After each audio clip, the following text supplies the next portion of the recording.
Hey there. I'm excited to announce this to you today. This is what you've been waiting for in your spiritual quest. This is something I've wanted to do for a long time, and I'm finally ready to announce it that it's ready to go. It's the Grief to Growth Community Circle. Now, this is a sanctuary where like-minded souls are united in their journey through grief and towards personal transformation. It's more than just a place. It's a beginning. It's a commitment to growth and understanding. Here you're finding not just a community, but you're entering a circle of trust and depth. You're going to engage with interactive coursework. You'll dive into exclusive podcast episodes and partake in discussions that illuminate the path from mourning to empowerment. This is a realm where every question is honored and every individual's journey is validated. To be part of this exclusive circle, visit us at grieftogrowth.com/community or look for the chat icon at the bottom of every page on the main website. Remember that entry is a privilege because I want to ensure that every member is as dedicated and genuine as you are. You must apply to join, but the journey within is worth every step. So go ahead and join us today. Check it out, grieftogrowth.com/community, and I look forward to seeing you there. Hi there. Welcome to Grief to Growth podcast. Your host is Brian Smith, spiritual seeker, best-selling author, grief survivor, and life coach. Brian believes that the worst tragedies of life provide the greatest opportunity for growth. Brian says he was planted, not buried, and he is here to help you grow where you've been planted by the difficulties in life. In each episode, Brian and his guests will share what has helped them to survive and thrive. It is his sincere hope this episode helps you today.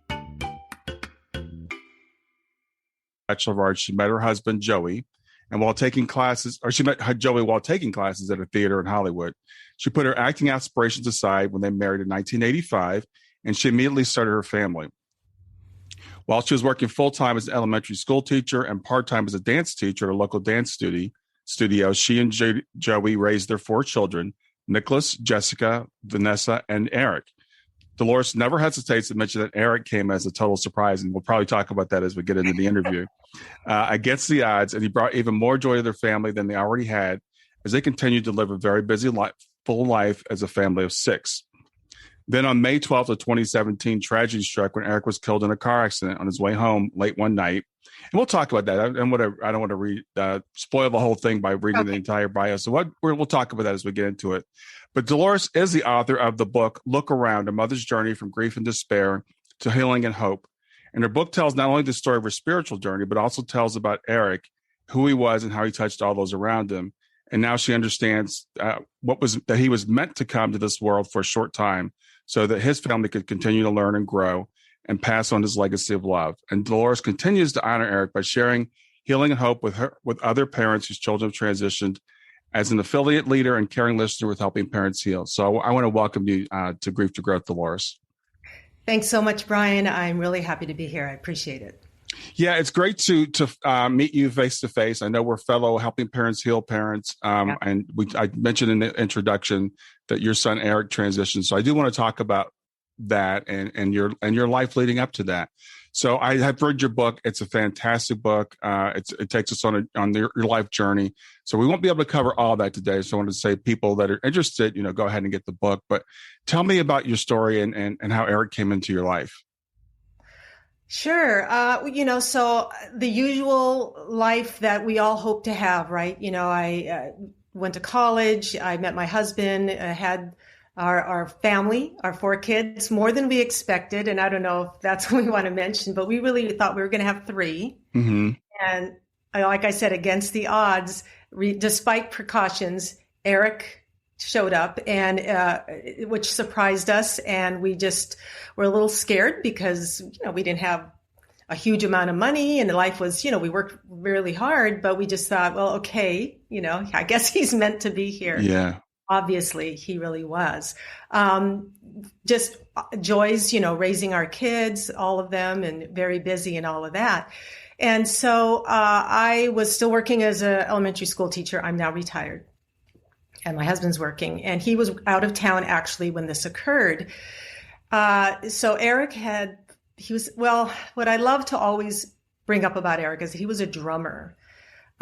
Music, I come from a musical family. My mother was a violinist. My older brother, who also, by the way, passed away at age 26 because he had a congenital heart condition, he was a musician and composer. So I grew up just hearing that. And then, of course, he also had his rock band. And I was just surrounded by the classical music and the rock music. And just, it was beautiful. And then my other brother, Mark, is a drummer as well. So, I mean, I was just surrounded. And so Eric had that desire to become a drummer.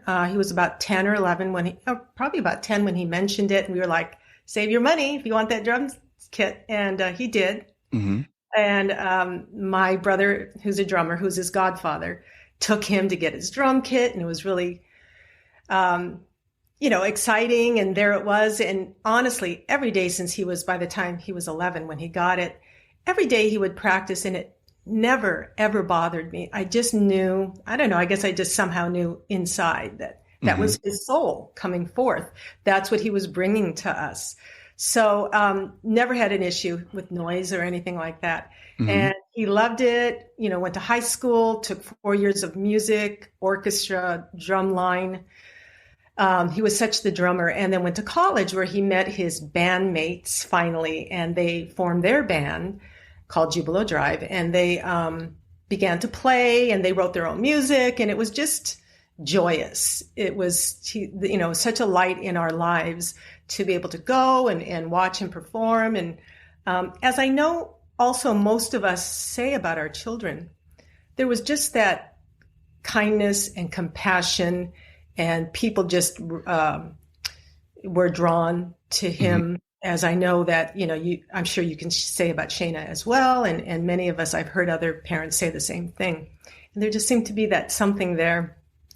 Anyway, he had finally gotten, after graduating college and all that, a couple of years later, he had finally gotten this job that was just going to make him real money. He would have a real salary. And it was something, it was in recruiting, which is honestly something I'm not totally clear about, but it was just, it was a good spot. It was a good spot to start.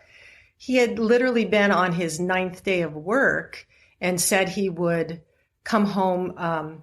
He was going to stay out to hang out with his new, friends at work.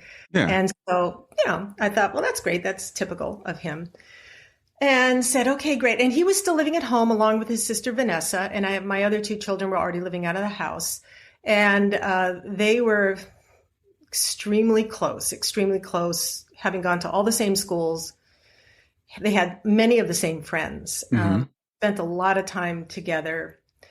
Anyway, so he, I go to bed early because I have to get up. I would have to get up at like 5 a.m. So I'd try to get to bed by 9:30, whatever, 10 o'clock. And he wasn't home yet, which I thought was unusual because he was totally responsible. He really was a very responsible, and he was had been going to bed earlier than usual, getting up early to go to work, and he wasn't home. And so, we were doing the usual texting. I was, and his sister, and as I found out later, his other siblings eventually. We're texting, where are you? And he initially said, oh, I'll just, we're just having a good time. I'll be home. Don't worry about me. And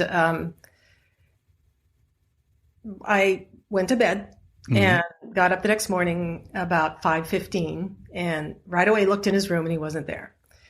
And so went into my daughter's room because my husband was, like I said, traveling. He was in Toronto on business. And I went to my daughter and I said, have you heard from Eric? And as soon as I said that, there was this horribly loud knock at the door. And I just knew what that was. And she got out of bed and we ran downstairs, and, it was the sheriff and coroner standing there saying that, does Eric Cruz live here? Yes. Well, he was killed in a car, or they said specifically he has passed away from, he was in a car accident. And as you know, you get the news and it's just, everything falls apart and you're on the ground. And anyway, we, the worst thing ever was having to call my husband, and my other kids as well, but to let him, who he immediately got on a plane to come back. And we don't know exactly what happened like that hour or so before, because the texting ended about an hour before his accident, which was at 12:30 a.m. So we, again, why was he out so late? Not sure. Was he not feeling well? Did he drink too much? I don't, maybe he was, I don't know. We just don't know for sure. Right. It was a horrific accident. Luckily it was just him. It didn't involve anyone else. And, so we, had to figure out what to do, moment by moment. You don't know what to do. Yeah. You don't know what you're supposed to, how do you do this? We were not able to see him because his accident was so bad and the car had burst into flames. It was just horrific. So it just felt like more pain. The thing is, I felt like I was in a deep, dark hole, and you know what that is. Yeah. I didn't see any light. I felt totally pulled under, and I didn't know how I could ever feel joy again. I didn't worry about it. I didn't say it was impossible. I just had no idea how that could happen. Yeah. How to get there. So little by little, someone sent me the book called On Grief and Grieving by David Kessler and Elizabeth Kubler-Ross, which got me to know who he was, and I was able to connect with him. Mm-hmm. Started just reading all these books. I don't know, you may have done the same thing. I just read book after book, and people would give me books, and they were the right books, which is interesting, mm-hmm. right? Mm-hmm. And then the one, Mary Neal's 7 Lessons from Heaven. And that just, oh my gosh, near-death experiences. Oh, that's amazing. So then I'd read up on those. And, I was raised Catholic. I went to Catholic schools. Even our kids went to Catholic schools. With all my siblings, I was the only one to send my kids to Catholic schools. That was just my choice and their choice, and that was all good. And I was good with it. It was okay with me. I could find all the goodness that was in there. But when this happened, that did not comfort me anymore. I had no doubt about, I believed in God and in an afterlife, but I just didn't know. Yeah. I wanted to know where Eric was. Right. These books helped me to get an understanding of where he was, and they comforted me. So, the near-death experiences, and then went on to just, I don't know, I have a list in my book, but the mediums that people send me, I think it's George Anderson, or I read, there are just other books, I should have the list right here to mention in case anybody else wants to know. But John Edwards, somebody gave me Crossing Over it. So anyway, I just opened up this bigger picture. And I like to say that, so this was my beliefs right here before, and it was fine. You had to find, there was bad and the good, but I could pull out the good. Mm-hmm. But once that I started learning, it just exploded. This was my belief system now. And it was so much better, so much more, so much deeper. And it just helped me so much. And I do want to mention that the way I got in, another interesting way that I became connected with Helping Parents Heal was out of the blue, the following, about 7 months later after Eric's accident. I get a friend request from someone I didn't know. Mm-hmm. And then I get a message saying, hi, your cousin Susie, who's really my second cousin, Susie. Well, I'm her cousin on the other side. And she told me about, Eric, and my son passed away recently. And I just want you to know about Helping Parents Heal. And I said, oh, great. And that's how I got connected by this. How that's just so strange. It's like, well, how did she know to tell me? So it was all meant to be that way. But yeah, again, just so much. I get so much through Helping Parents Heal. Yeah. I can't even begin to explain it. And I went to the first conference in 2018. I know you were there, and it was just amazing. So I found after a few months that, I think I can do this. As much as, of course, we all just want to be with our child, as much as we say, if I die right now, that's fine. I'm not going to do anything about it, but hey, if something happens to me, oh well, at least, that's where I want to be. Mm-hmm. But I found that, there's a reason why I'm here and I have a purpose. I can't describe it in detail, but I know that there is. And sometimes I'm feeling, the guidance, Mm-hmm. being led. And that's what really matters. Yeah. And I'm connected to Eric still. Yeah. And that's what really matters. Yeah. So how long would you say that it took you to find that there was still some purpose in being here? So you kind of talked about like it was right after it happens, you want to be with your child. And I think it's a very, very common thing. So what was it that led you to feel like you did have a purpose to be here? Stay with us. We'll be right back. Hey there, something I want to tell you about today. My podcast platform, Buzzsprout, has recently made it easier for me to allow you to support me financially. Go to www.grieftogrowth.com/subscribe. That's grief2growth.com/subscribe. And once you're there, you can sign up to support me financially. Now, you can do it for as little as $3 a month or, of course, as much as you'd like. If you do that, you'll get access to bonus episodes, and you'll see those in the regular feed. They'll have a lock on them. But when you become a subscriber, you'll actually get access to your own private feed, and you'll be able to listen to the regular podcast along with the bonus podcast for the subscribers. I want to thank you for listening. I want to thank you for sharing the podcast. And I want to thank those of you who support me financially. Have a great day, and on to the episode. Wow. Yeah. I'm trying to think specifically. I know that I started to realize that probably at the end of the first year, I'm just thinking that I started to feel like I do need to be here. I think, probably not until around the time I got involved with Helping Parents Heal. And all that I learned, especially, from Suzanne Giesemann and just so many others about it's the bigger picture.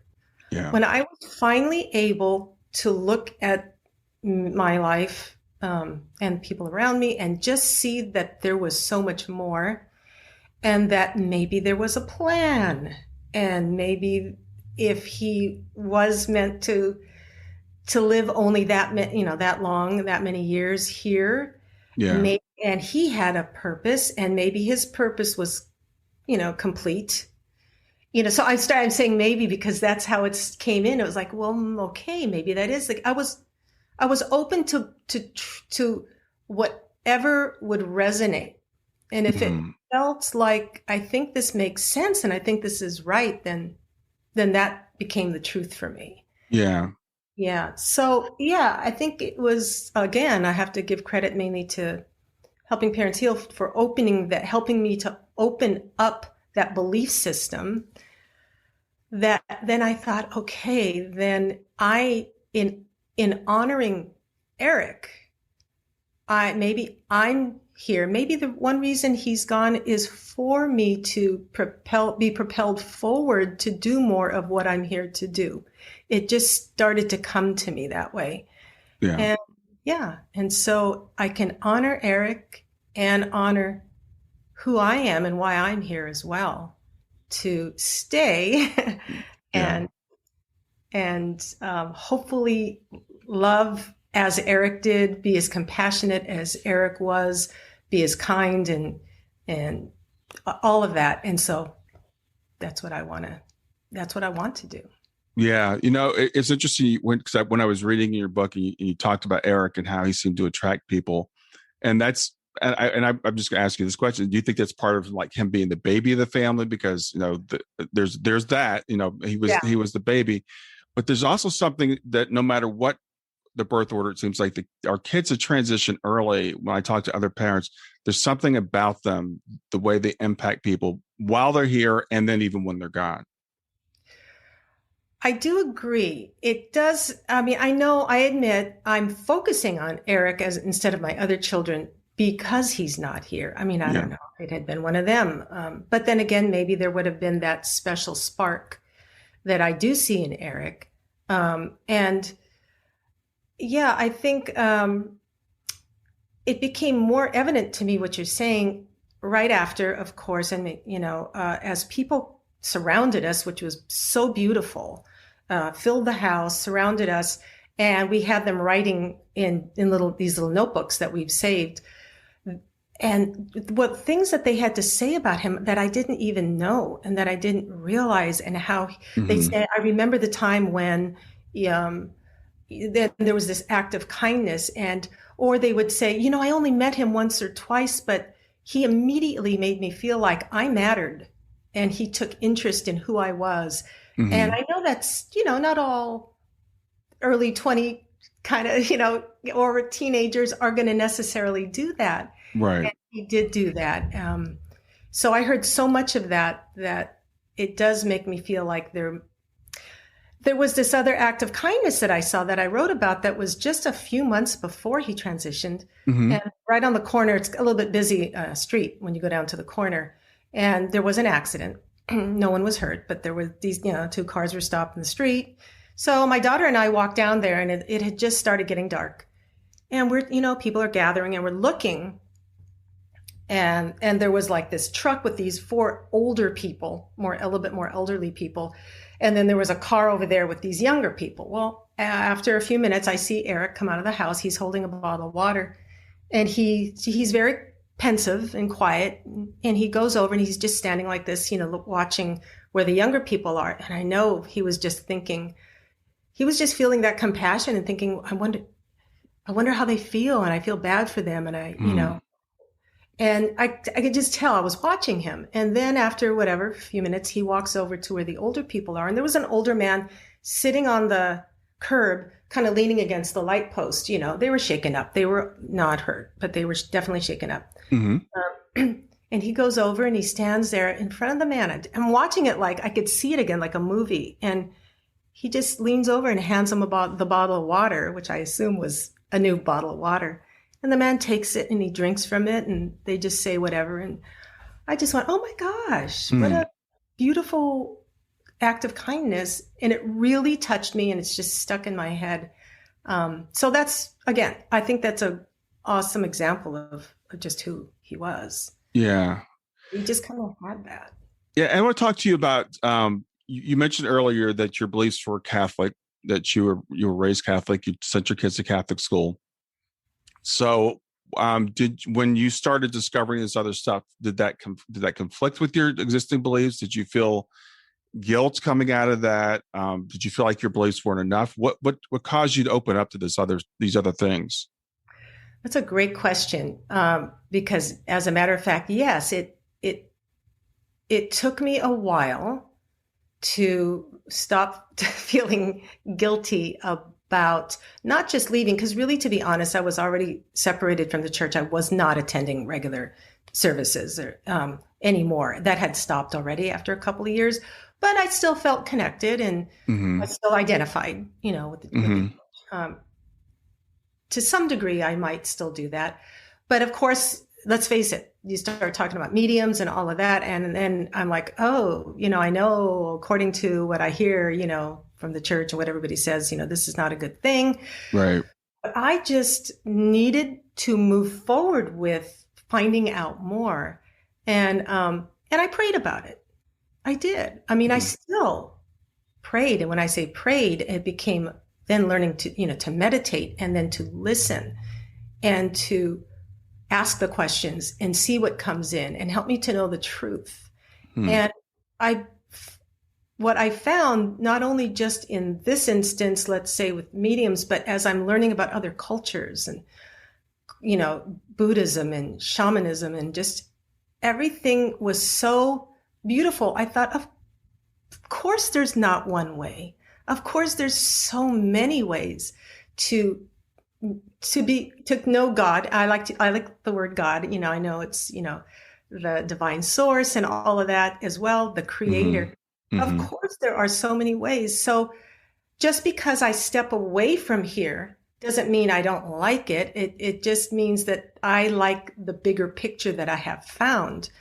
And I think it's also beautiful. And my connections with Mother Nature now, which I can't even describe. I mean, I thank God, for my awareness, I guess, is what I want to say about the beauty in nature and the sun and the moon. I mean, just all of that, I feel very kind of Native American as well, the indigenous beliefs, all of it is just fantastic. So as time went on, I came to understand that much of what I was taught is a false belief about restrictions and judgments and everything you can do wrong, and that it's really not that really, if you look in another light, it's there's so much good in all of this. Yeah. And that is a hard thing, I guess, for a lot of us, because the church, and I don't want to bash religion or Christianity or Catholicism or anything, but there is this built-in fear and limitation. And I like the way you put it when you said my beliefs are like this, and now my beliefs are like this. And I've had people ask me about, losing your faith or losing your religion or whatever.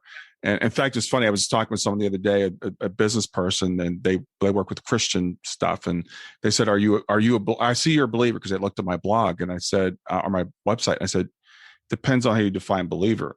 What I tell people is I have more faith or belief now than I ever had when I was just confined to that little box that they put me in. Right. Because as you said, we get outside and we see, wow, the same thing is taught in Buddhism and in Hinduism and in Native beliefs and all these other faiths that have come to the same conclusions, minus the fear part that we were taught. That's a wonderful way to put it. I totally agree with that. Yes. It's interesting. I was just speaking with someone who has a relative who's elderly now and going to most likely be passing away soon. And she was describing that despite being such a Catholic and such a good Catholic and doing all the right things, that he's got such a fear of dying. And I can only think that that's, again, the fear, because of the fear that was instilled as opposed to the love. Yeah. As opposed to focusing on the love, there is a focus on the fear. So yeah, I agree with you on that for sure. Yeah, I think it's really important. And I'm glad that you discussed that and we're talking about this, because I've seen a lot of people, we go along with, I call it Sunday school religion. It's like we're taught this version of God and stuff in Sunday school, and it's good enough. It's good enough until something really blows up your life. And then suddenly I've seen people totally lose their faith and belief in anything, that become totally materialists, become total atheists.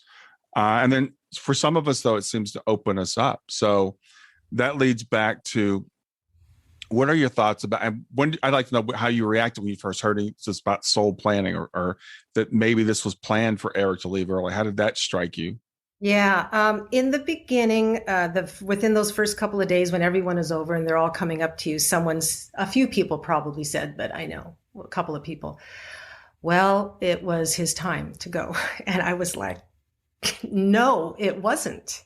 It wasn't. He should be here. He had so much more to do and all of that. That just made me angry. But over time, and with all the reading I did, little by little, I began to see that, yes, you bring up soul planning. I always say that if it resonates in my heart, then I do believe it to be true. And it does feel right that some people say it's God's plan. I like to say we did it together, that it's our plan. It depends how you want to see that. Then again, some people say, well, we are God. So we're, so anyway, however you want to look at it, that's, our words cannot fully express the true meaning. Right. But, I absolutely now believe, and I've heard so many speakers on helping parents heal or mediums or just explain that some souls choose to be here for a shorter amount of time, that they'll choose their exit point, and maybe they'll skip that exit point. And I feel like he had another exit point that I can clearly recall, and He probably, yeah, he had this crazy ski thing go on when he was studying abroad, and they were in Andorra. And he did one of those things where, because he didn't know, he was new, but he was doing a huge hill after a couple of days thinking he could do it all right. And Yeah. he's down and trying to curve, and did one of those things where he flipped over and spun all the way down the side of a hill where all these trees were. Mm. And he didn't hit anything, and he was fine. Yeah. I just thought, well, there would have been a perfect exit if he had chosen. Yeah. Thankfully, I'm glad we had some more years with him. So yeah, I think that is what I believe. I now believe that it was the time, and there was a reason for that. Yeah. It's interesting when you said that the people come, and well-meaning people say all kinds of things in the early days. And so Yeah, of course. people say things, but when people say things like, it was his time, or even worse, it's God's plan, Oh, yeah. like God snatched them away. And, Right. Yeah. and I'm with you that the whole idea of a separate outside entity saying, okay, that's it. You're only going to get 24 years, or 15 years in the case of my daughter. I don't believe that. I believe it's as you said, you could consider it a joint plan with God and our guides or whatever, but I believe that we're involved in that plan as well. Stay with us. We'll be right back. Hi there. I'm really excited to tell you about my latest ebook. It's 4 lessons that you can learn from the near-death experience without going through all the trouble of dying to learn them. I've been studying NDEs for several years now. I am completely convinced that not only are they 100% real, but that there's some very universal wisdom that we can get from the near-death experience. And I've distilled that down in this book into 4 short lessons. And I've also given you all the reasons why I believe that NDEs are absolutely real. So go to www.grieftogrowth.com/NDE lessons to pick it up for free. www.growth.com/NDE lessons. I hope you enjoy it. Yeah, totally agree. And that's another false belief that people are brought up with in not only religion, but probably just in society in general, is that we don't have that inner power. I'm not talking about the power of the egotistical power or the earthly powers. I mean, that we have inner spiritual power and strength, that we are in charge of our lives in a much deeper way than anyone really talks about. Yeah, that's a really interesting concept, and we're part of the same organization, so we hear a lot of the same people speak, and it's an understanding that I've come to as well. And it's a little bit complicated, because we would say, well, no, if I were in charge, then Eric would have lived to be an old man and I would be rich. And, and this is not the way things have worked out.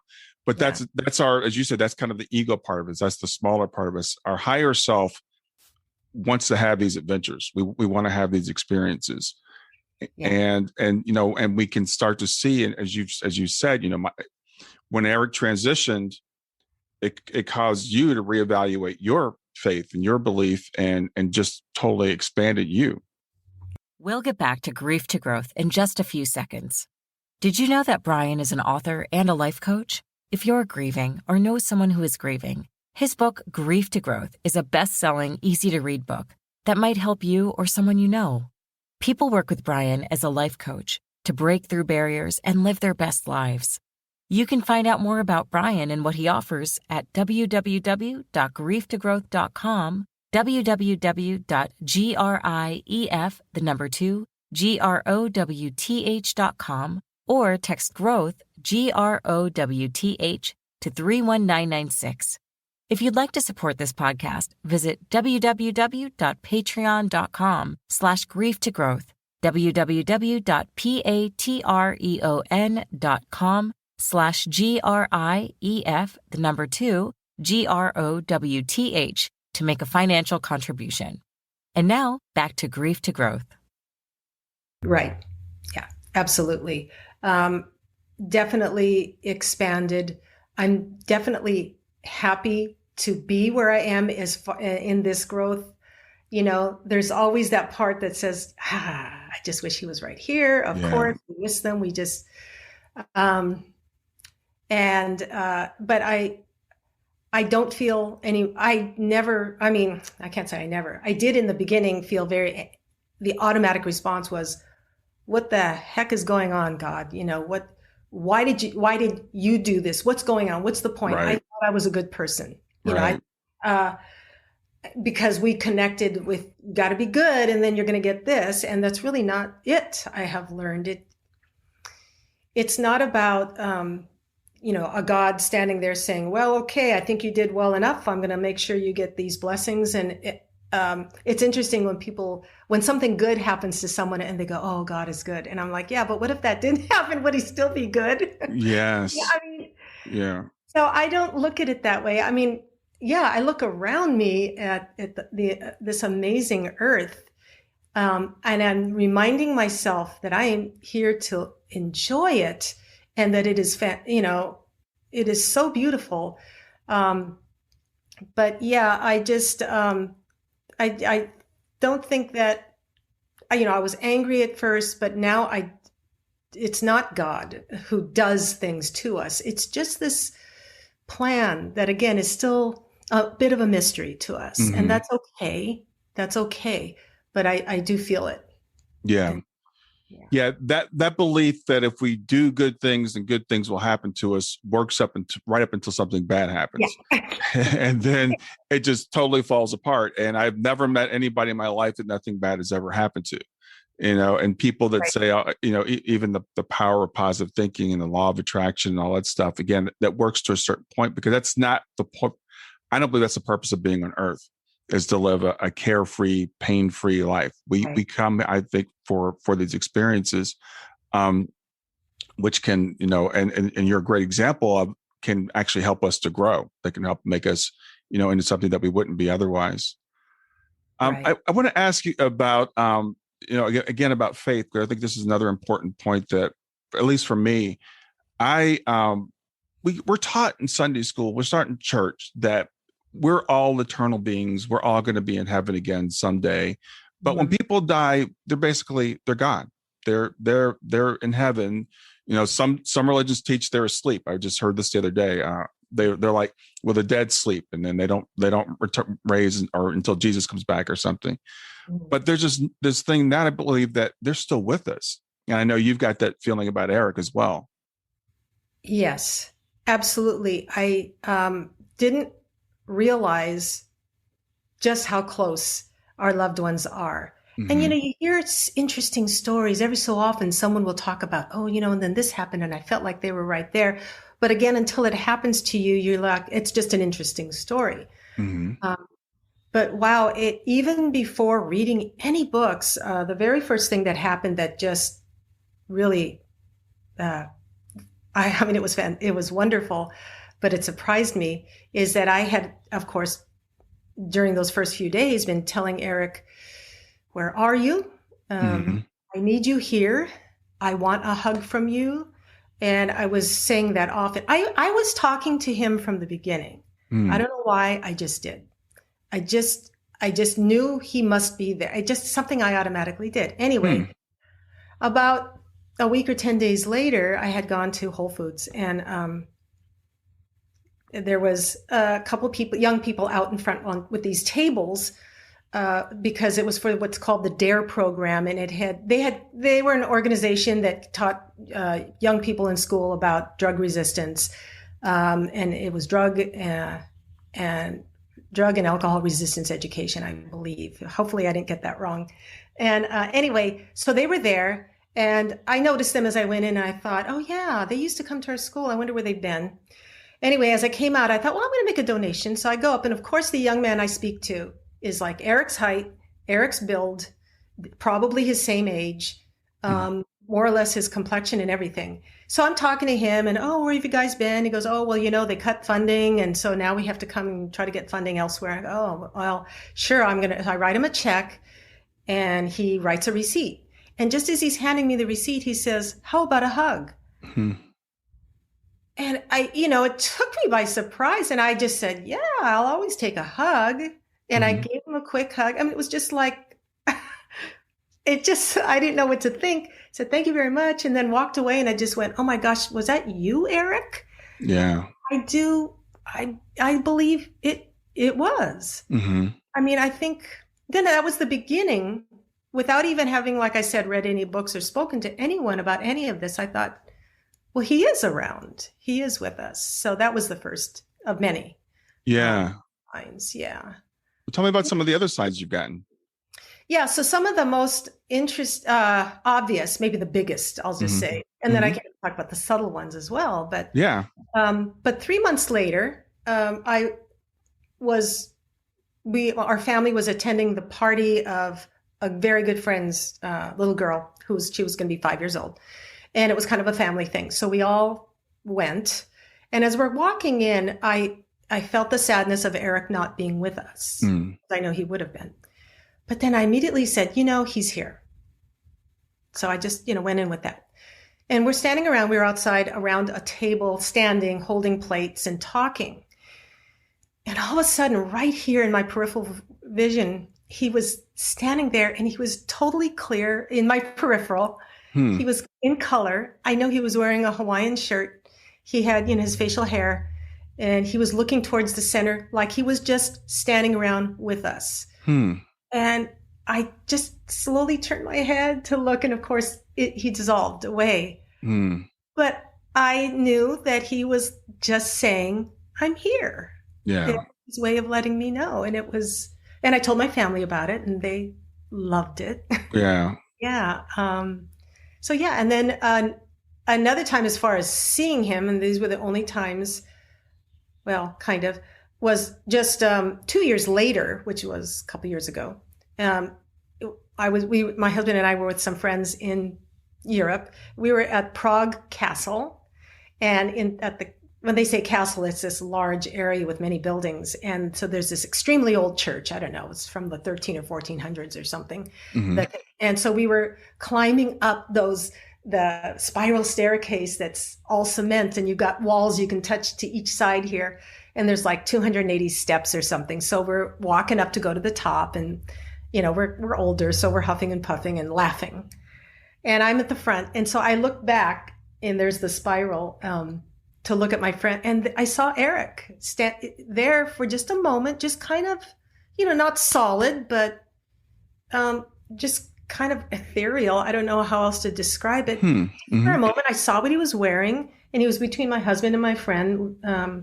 Her name's Linda. And again, it was like, oh, huh. And it was just for a few seconds. Yeah. So we went to the top, and I told them all. I said, well, Eric's with us, because I saw him.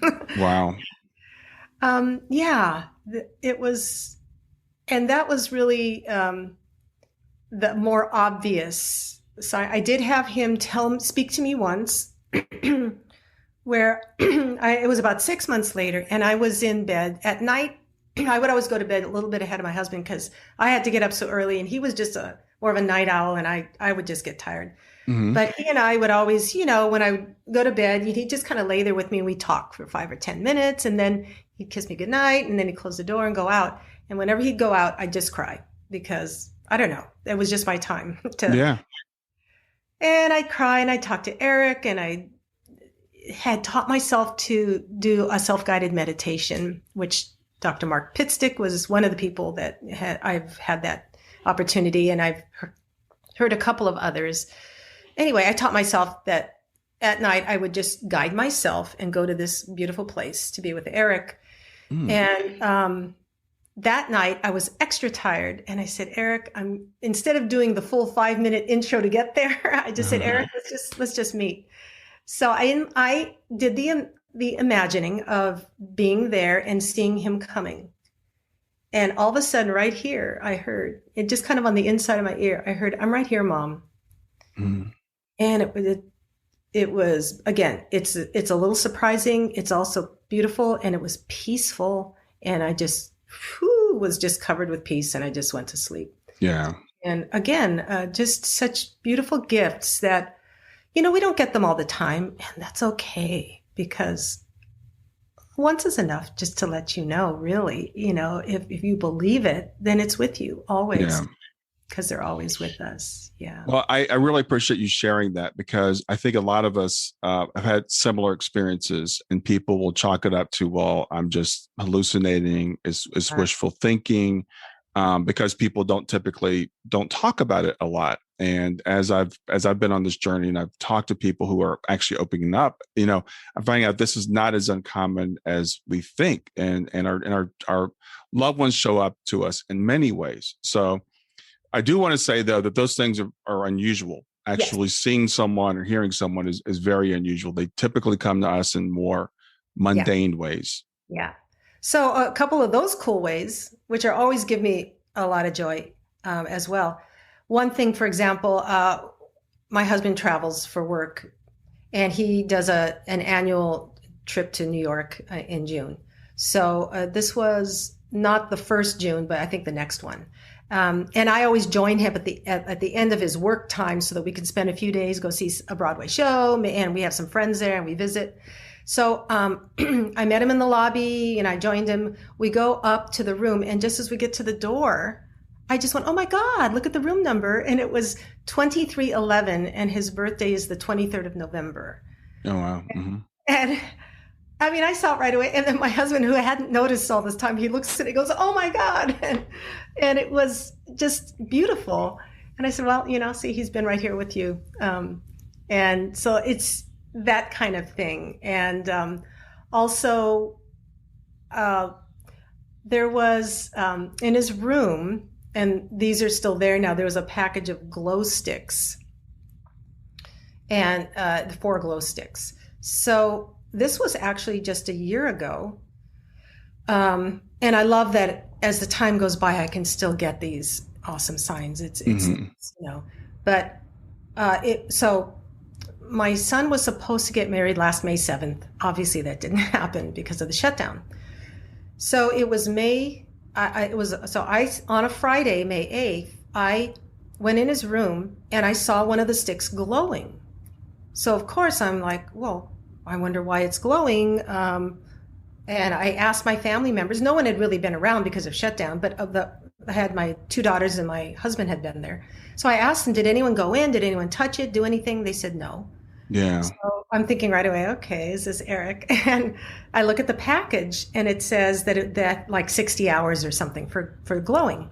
I thought, oh, that's really cool. I told my husband, he said, I noticed it yesterday. Well, the day before had been May 7th, the day that my son should have gotten married. So that was kind of special. Mm-hmm. So it started on May 7th, May 8th, 9th. Sunday was Mother's Day. And by then the glow should have probably been on its way out. And it was still glowing brightly. Yeah. 2 days later was May 12th, the anniversary of Eric's transition. And it was still glowing. Wow. And I just, and it continued for even yet a couple more days. So it went on for at least a week before, it finally died down. We don't know how it started, except it happened to touch 3 very important, significant days. So I, again, think that was just a lovely sign. From him. Yeah. And signs like that are really wild. And it's, it's also encouraging to hear that your mind is open to those things, because I've talked to people that say, well, I haven't gotten any signs. And then as we start to talk, then they'll say, well, except for this or this. And then I'm like, those are the signs that you said you haven't gotten. Right. It's everything. It's just the little things like, I know recently I want to say that, let me just double check that one. For example, I had these 2 birds, these 2 crows, that when I go out my front door, my car, it's just a few steps down and then that's the driveway. So my car is like right there, so I can be there. But then above there's some cable lines, right? Mm-hmm. And it's not far up. So one day I had gone out when I was still working and to go to work in the morning, and I look up and there's these 2 crows right there. And by then I was already talking to nature. So I just go, hello. Mm-hmm. And so I get in the car, and as I get in the car, they fly together to the tree right next door, a bushy tree. So I get in the car and I'm backing out to go down. And just as I get to about the sidewalk, crows together come back to where they were. They fly together at the other end of the driveway. They come all the way together and go right over my car. Boom! And when they went, I just felt that energy. Mm. And I just went, oh my God, that had to be Eric. And then I was like, and who's with you? I just go, is my brother with you? Because, my brother's over there too. Mm-hmm. And it was such an amazing feeling. And, anyone could have said, well, these two birds flew by, I guess. But to me, it was so obvious because it was kind of unusual, that kind of behavior. It's never happened before. Yeah. Yeah. So things like that. Yeah. And license plates, and I'll tell you about probably the coolest license plate. I get a lot of like, oh, look, that says mom there. Oh, look, there's one over there that says mom. Oh, look, so you get those. The coolest one was the one that said EC, which are his initials, LV for love, and then MOM, EC love mom. And it's like, what? Yeah. Yeah. So, and literally I've got journals loaded with I write them all down. And still, just yesterday I was writing them down. They're all around. Yeah. Yeah. So you're coming up on 4-year anniversary of Eric's passing, right? Yes. So what would you say to someone who's early in this journey, who says, okay, there's no way I'm ever going to heal? She might be able to do this, but I can't do it. Well, I would say that if you have an intention to heal, that you will. That you have the power, and you may not feel like you have a choice because we don't feel it was our choice for this to happen. But I do believe we have a choice as to what we're going to do now. And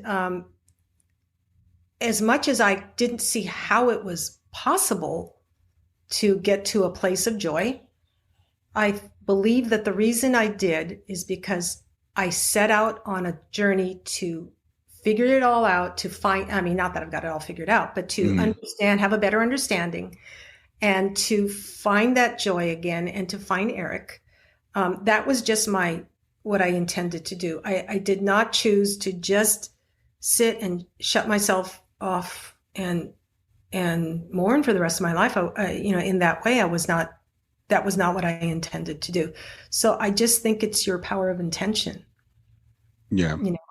And looking, like you said, looking for the signs, not discounting, just believe. You can believe it or not. So why not believe it? Yeah. If it brings you joy and happiness. Yeah. Yeah. I think what I've found is a lot of times it's, something I found in common, because I've talked to so many parents, is this just being open and do your own research, to really understand, what's going on. Because I guess the first thing is, as you said, setting that intention, but sometimes we can't even get there, because we're just like, I just want to be stuck for a while. So it's the first thing is believing it's possible, and talking to someone like yourself, who's coming up on 4 years out, and seeing that is inspiration for other people. Yeah. Yes, you're right. It doesn't seem possible at all. And you do have to grieve. Yeah. It is, I know some people go, what? But I've heard it put that it is a gift. It is part of the human experience. It is something that we can't avoid, and we have to allow to move through us. And we have to, as we've heard, just flow on that river. And sometimes it's like this, and then other times it might be peaceful. And just to allow it and not fight it.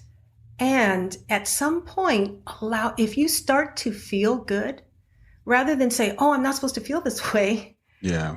Let that happen. Because that's the other part of the gift as well, is to do that. Yeah. I remember, I think it was only about 6 weeks, not even, maybe a month or 6 weeks after Eric transitioned. And of course I was still like this, having lunch with my sister and another mutual friend. It was more my sister's friend, but I knew her. And we were sitting eating, and she said, so what are you going to do this summer? And I said, grieve. Yeah. And my sister was like, and my sister's totally in tune with me. And she's like, oh, yeah. And she totally respected that because I wasn't going to ignore it. Right. I was lucky that as a teacher, I had the summer to have that kind of time. I know not everybody has that, but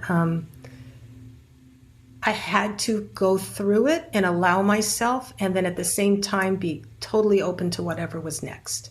Yeah. Yeah. I think that's really important too. Because while we're doing all this spiritual, stuff, we also have to acknowledge the fact that we're human and that we miss that physical aspect of it. And so when people ask me, is it possible to heal?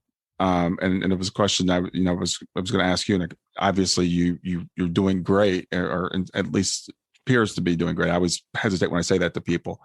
But there is still, my other daughter graduated with her master's just past Friday. And so when those big events come up, I still miss Shayna. I still miss her a lot. And a picture will come up, with her. A Facebook memory just came out a couple of days ago. And so I don't want to give people the impression that's like, oh yeah, at some point you just get over it and everything's fine. No. The way I see it is the grief is here. In the beginning, the grief is here. Yeah. And as we move forward with our child or our loved one, and we start to continue to build our life, then our life starts to build around.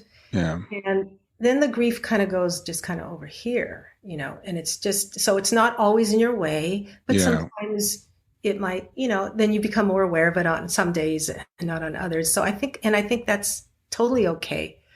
Yes, I absolutely still have my tearful days. I still, of course, miss my son, and I always will. We do have a wedding. My other son is getting married in a month. No. And it's so exciting. And we wish Eric could be with us physically. We know he'll be there spiritually. We know that. Right. We're going to have the picture on the chair. And, of course, we'll talk about it. So, yeah, that is painful. Or if I've attended other weddings and I just cry when I see the mother coming down with the groom, thinking, well, I can't do that with Eric. Right. So, yeah, that really is painful to think about. So that comes up. And I can still have joy. I can still have joy from the connection I do have with Eric. Right. And so it's such a, I don't know how to say it, but they weave together. Yeah. I love the way you put that, as we move forward with our loved one, because one of the phrases that used to just trigger me was when people say moving on. You just have to move on. I'm like, I will never move on. Right. And that to me, I get an image of like Shayna's here in the past, 2015 when she passed away, and I'm moving on through time. I'm like, that's not going to happen. She's coming with me, which is why for people watching on YouTube, she's always over my shoulder, because I still have that relationship with her. And that's very important to me. It was funny as you were talking, I was thinking, you start off by saying how music is so important in your life, and music helps me a lot. And I was listening to a song this morning called, It's Just a Ride, by an artist named Jim. And I love this song because every time I listen to it, it's like, it's that bigger picture you talked about. When you say this is a gift, people go, you're crazy. How could it possibly be a gift? You're never going to see your son again. It's not a gift. But if you look at it, life is just a ride. This is just a temporary experience that we're having. And that Eric is okay, and Eric is still with you, and we'll see him again. Yeah. Then we can start to see, the beauty even in the pain. Yeah. And I know how strange that sounds. But I have found that to be true. There is beauty in all of it, including the pain. Yeah. And that's, I guess, why it can be a gift as well. Because if we're here to feel all of it, to have the full experience, then that is part of why we're here. We can feel it in other ways besides our child transitioning, but I think it's just sort of like I said before, it's kind of a mystery how it works, but you just kind of know it. Mm-hmm. There's something that this is as it is to be, and it's all good. Yeah. So it sounds like I was going to ask you how your family, or how you're honoring Eric's legacy today. We've touched on several of these things. I like what you said about your son. I can't remember what's your older son's name? Nick. Nick. Nicholas. Okay. So yeah, you said Nick's getting married. You're going to have a picture of Eric at the wedding. I think that's really cool when people do that. I think that's a great thing to do. And what other ways does your family keep Eric around? Well, he created his own music. His band created music, and of course, we still listen to that. And the band hasn't been able to play live. They did, of course, I have to move on and get a new drummer and all that. But boy, when they did play and when they do again in the future, and we show up and we're there because of course Eric's there. Why wouldn't Eric be with the band as they're playing? So that's a way to honor. But the other thing is that aside from the fact that I did write a book in his honor, is that also I was looking for a music school because I wanted to do that scholarship thing. And it was funny how I tried one music school and it just didn't work. They just weren't getting back to me. And then I tried this other music school, same thing. And I just thought, that's weird. I'm offering, the scholarship. Anyway, so I ended up at this old music school that's like 100 years old. They've been around in LA, in Los Angeles. And as it turns out, that's when my mother was 15, she moved from Milwaukee to LA, and she was a violinist, and that's where she took violin. And it never occurred to me. Wow. And I thought, and maybe my mom is trying to make sure that I go, I feel my mom had a hand in that. And yes, so I was able to explain what I wanted to do. And so, yes, there's a drum student that I paid for a year of lessons to start, and then it can continue after that. But we started first year, and I don't know, I think he's 12 or 13, and it's just beautiful. And he's a beginner. And, I know Eric would love, or does love that, that he and we are helping this student to have lessons. That's awesome. So that just feels so good. Yeah. It also is, it's another reminder of how things seem to work out the way they're supposed to. Sometimes we get frustrated because things aren't working out the way that, we feel like they should, and then something even better works out. So, I tell people, my background, I'm an engineer, so I'm a very analytical person. But the more I've gotten into this, the more I realize this world is like magical. There's all kinds of magical things that happen, events that happen to us, people that come into our lives. Like you said, the synchronicities, someone gives you a book, a cousin of a cousin calls you up and tells you about, helping parents heal, which has changed so many people's lives, including my life. And someone randomly on Facebook said, you need to reach out to this guy, Mark Ireland, because his son had passed away. Mark had written a couple of books, and that led me to Helping Parents Heal. I've been, with Helping Parents Heal ever since then. Yeah. The connections we are all connected. And it is amazing. And that is why all those things happen, because we are all connected. And it is a miracle. Yeah. Who was it? Was it Einstein? No, I forget who. I'm going to quote the wrong person, but you can look at life as if nothing is a miracle or as if everything is a miracle. I think it was Einstein said that. Okay. I want to say it was Einstein. Yeah. And when you really look at it, everything is so miraculous, and we are all connected. Yeah, absolutely. Well, Dolores, it's been really great getting to know you and to talk about Eric and talk about your book. So tell people where they can reach out to you and find out more. Great. So I have a website, which is Dolores Look Around, one word, .com.